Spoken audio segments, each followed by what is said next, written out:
Célébration de la fête des travailleurs, on en parle dans ce journal.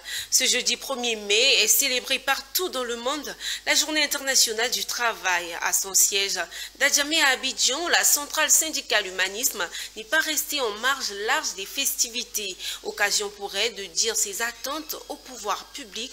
Un reportage de Konena Norgo.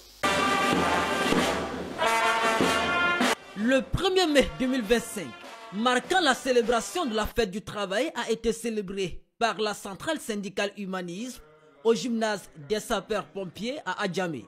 Une célébration qui a réuni des milliers de travailleurs venus de tous les secteurs d'activité. Occasion pour le secrétaire général de la centrale syndicale humanisme de rappeler les recommandations des travailleurs. Il nous faut attirer l'attention du gouvernement sur un certain nombre de préoccupations.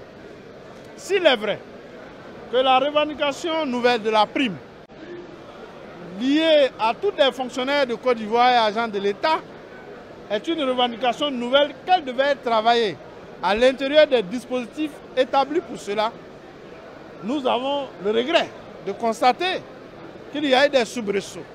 Mais tout le monde est revenu à la table du dialogue et nous voudrons plaider à l'effet que son Excellence le Président de la République comprenne l'environnement créé et accepte de reverser les fonctions, accepte que si d'aventure notre camarade est condamné en appel, qu'il puisse prendre une mesure de grâce, mais en même temps, nous syndicalistes, nous allons initier une procédure de demande de libération provisoire du camarade afin qu'il recouvre la liberté. Cette célébration de la fête du travail a été marquée par la remise d'un cahier de 120 recommandations de 24 pages couvrant 17 domaines clés au conseiller technique du ministre de l'Emploi et de la Protection sociale.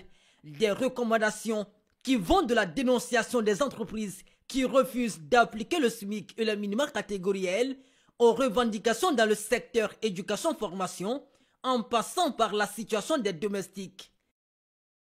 En ce qui concerne effectivement le travailleur domestique, on a plusieurs projets de réforme aujourd'hui qui sont à pied d'œuvre et qui sont même en phase de maturation par notre ministère, qui va améliorer considérablement la vie de nos travailleurs domestiques. La célébration de cette journée s'est déroulée entre commémoration, bilan et plaidoyer pour un avenir professionnel plus juste.